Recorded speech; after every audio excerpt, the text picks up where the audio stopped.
So how do you say that some people don't have privilege when you basically just said that trans people aren't valid? They're not a thing. They're just girls pretending to be boys or boys pretending to be girls. Okay. Like, okay. Oh, someone's excited. Okay. Biological, but gender is a completely different thing. No, gender is not disconnected from sex. So. It's not completely disconnected, but it's still a cultural thing. It's still from society. Okay. No, it is not in the mind. Okay. You're not a man if you think you're a man. And I didn't say pretending, or if I did, I shouldn't have said pretending. Let me amend. You said playing. Okay, I said a boy who thinks he's a girl. That's the usual phraseology I use. Not playing. I usually say a boy who thinks he's a girl or a girl who thinks he's a boy, which is technically what we're talking about here. As far as the actual psychological issues at play, it used to be called gender dysphoria or gender identity disorder. Now they call it gender dysphoria. The idea that sex or gender are malleable is not true. Okay, and I'm not denying your humanity if you're a transgender person. I am saying that you are not the sex to which you claim to be. You're still a human being, and you're a human being with an issue that I wish you Godspeed in dealing with in whatever way you see fit. But if you are going to dictate to me that I'm supposed to pretend that men are women and women are men, no. My answer is no. I'm not going to modify basic biology because it threatens your subjective sense of what you are.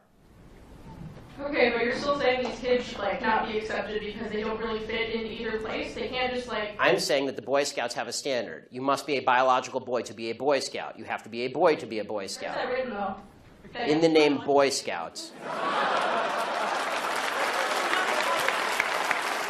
Because this is a very because for all of human history, boy meant boy and girl meant girl. Boy did not mean girl. And if I call you a moose, are you suddenly a moose? Okay, if I redefine our terms. No, yes, that's right. Men and women are a completely different thing. This is true. Have you ever met a man or a woman? They're completely different. It's a completely different thing. You can't just say you're a cat. It's not a thing. It's genders. It's not saying you're. Okay, why is that? I don't understand. Why? Okay, let me ask you this. Okay, I won't ask you how old. I will ask you how old you are. Okay, because you're young enough that it's probably not insulting to ask you. So. I'm 22, so I'm probably young and naive, right? No. Why aren't you 60? Why aren't you 60? Because it.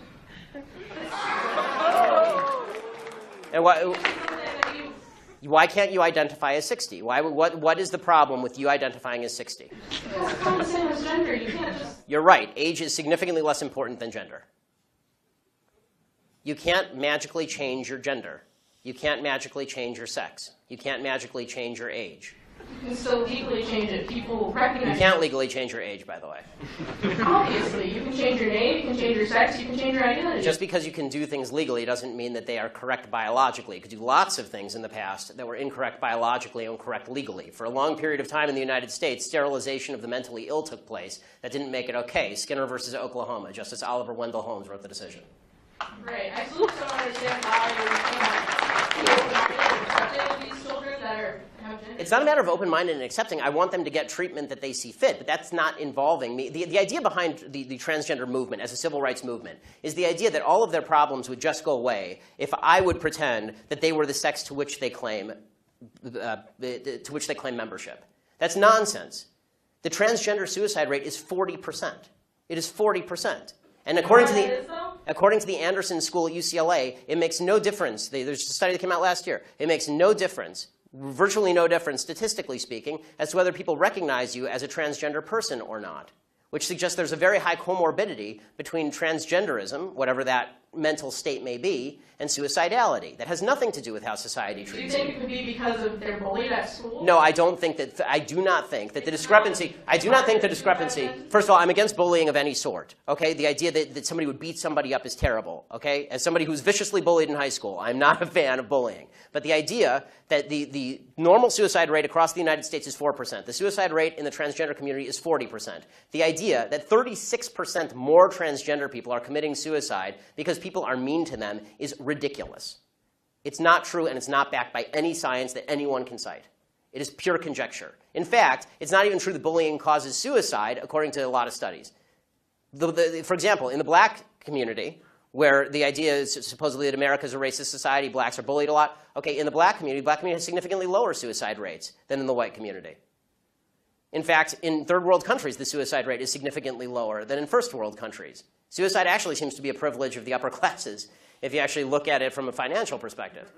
So the idea that suicidality is directly a result of people like me saying, no, men are not women and women are not men, it's not true. It's also... Do you think it doesn't impact their identity at all, or their depression, or how they feel about themselves? I think the idea that you're going to sacrifice the entire society's proper definition of sex because you think that there is in legal terms, somebody with an eggshell skull, meaning that somebody who has a pre-existing condition that makes them more susceptible to criticism, that is not a way to run a society.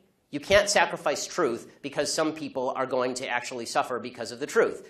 Plus, there's no evidence whatsoever that the suicide rate would go down in the transgender community in any marked way if people just started pretending that men were women and women were men.